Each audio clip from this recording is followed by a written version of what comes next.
Joining me right now is California Congressman Adam Schiff, chairman of the House Intelligence Committee. Congressman, always good to welcome you, my friend. Are you as, I guess, somewhat shocked as you listen to what's going through the mind of that Capitol riot suspect who, by his own admission, has no regret? Well, it is shocking to listen to, but my impression, after January 6th, I remember watching some of these insurrectionists in airports harassing some of my colleagues. And I remember thinking to myself, these people are true believers. They believe the lies that President Trump told about massive fraud in the election. But the people I work with in the Congress, by and large, they know that those are lies. But they were happy to propagate them. They were happy to continue contesting the election even after that bloody insurrection. But yes, there are true believers like that guy that was just interviewed. And frankly, there are millions of Americans who believe today that Joe Biden is not the legitimate president, and that's a real threat to our democracy. Oh, and that's a huge thing. But I'm trying to get inside the mind of someone who's in jail right now in Utah. I'm trying to think of what life has he left to sit behind bars in jail and say that nothing has been expanded in terms of human rights in this country since women's voting rights and the suffragette movement. I'm like, rights for what? To yell at officers, to attack officers, to yell obscenities in court? I mean, what do you do with this mentality in trying to right it? I mean, how can Congress do anything to help regulate that? Not regulate it. It's not the word I'm looking for. Influence that.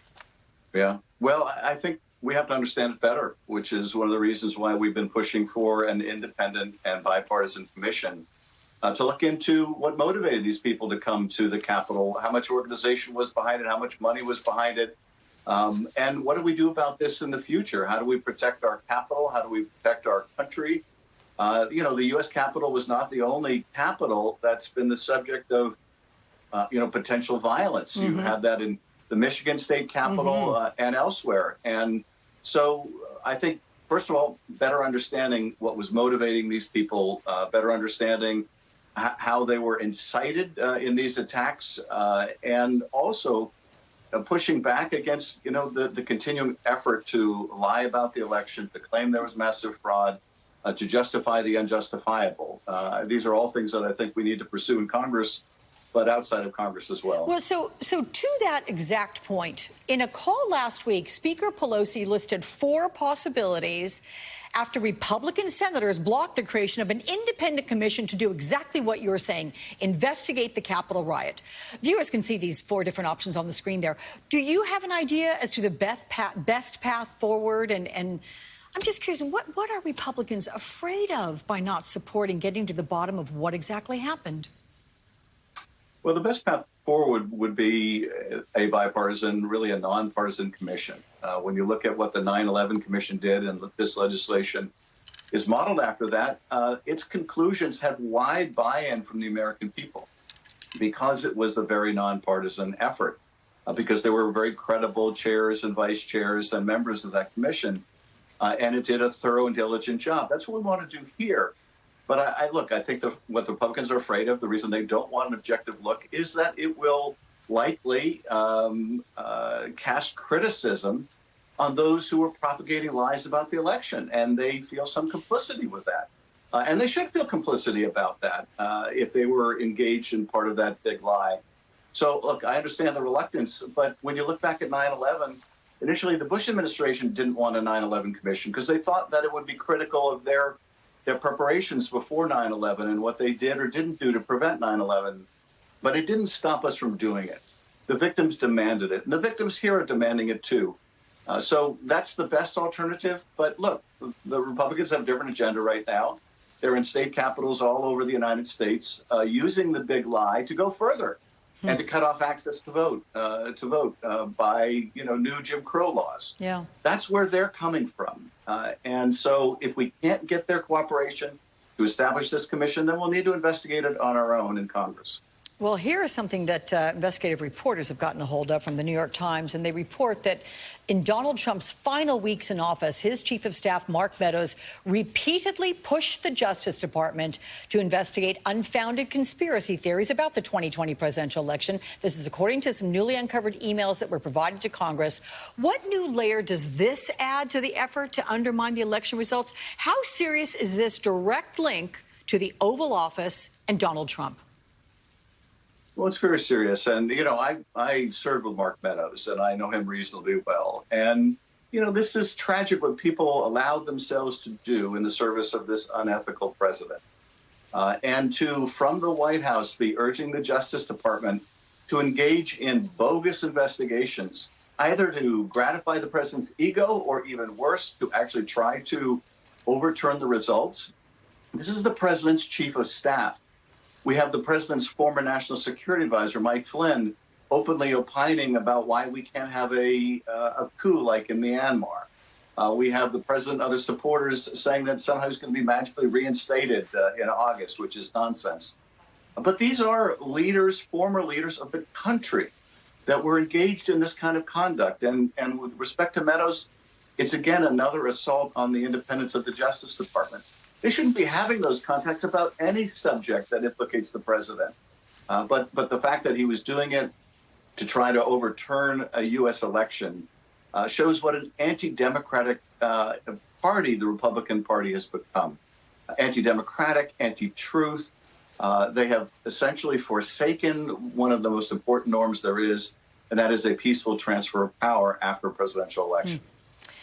Let's turn now to the latest string of cyber attacks that have impacted some basic necessities, things like gas and food. We have the Biden administration ratcheting up its response to it now. NBC News has learned, sir, that the administration is moving to treat the attacks as a national security threat. They're going to use intel agencies now to spy on foreign criminals. They're, quote, contemplating offensive cyber operations against hackers inside Russia. What could those cyber operations look like? And do you think they could help prevent further attacks? I do think they could help prevent further attacks. And I do support using our offensive capability to disrupt these criminal gangs, to disrupt their attacks, to disrupt their use of malicious code, and to disrupt their payments through cryptocurrency. I think the idea that, we've harbored in the past that we'll indict these people and hope one day to be able to grab them and bring them before a U.S. court. That's not likely to happen. So many of these gangs are operating from within Russia, many within China and other countries as well. And so this is imposing a real cost on our economy, making real victims of American companies.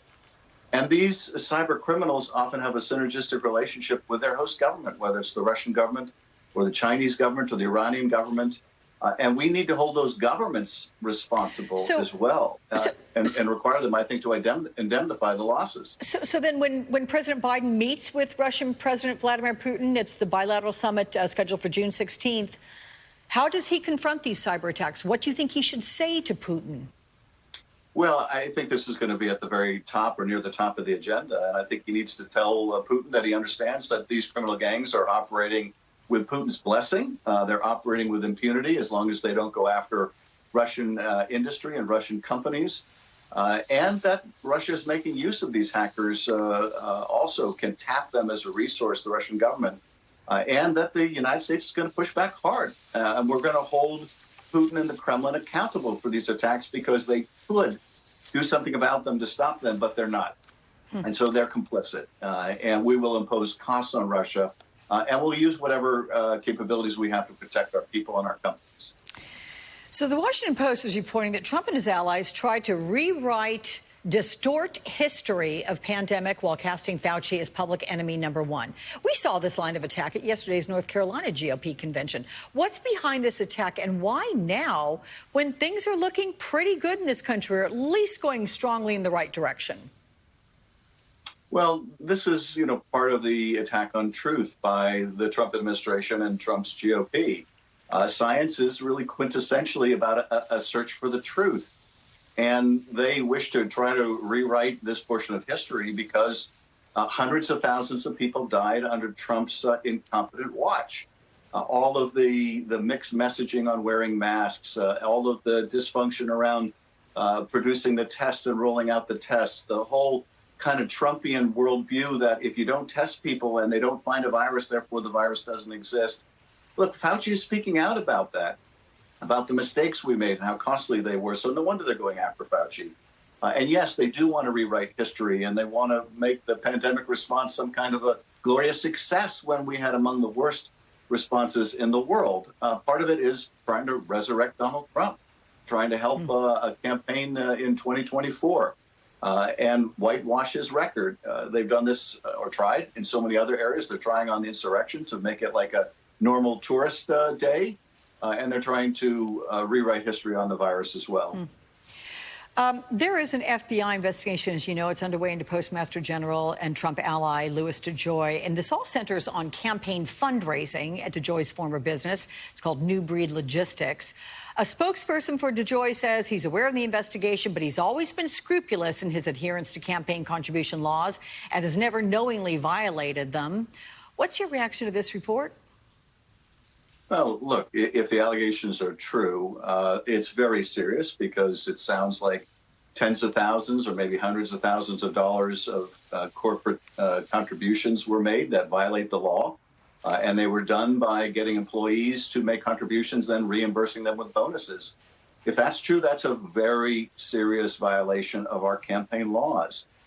And if he was involved with it, or if he was too negligent to stop it, he shouldn't be running the Postal Service. And frankly, I don't think he should be running the Postal Service as it is, given his record of taking sorting machines offline and ending overtime during a pandemic when people needed to vote.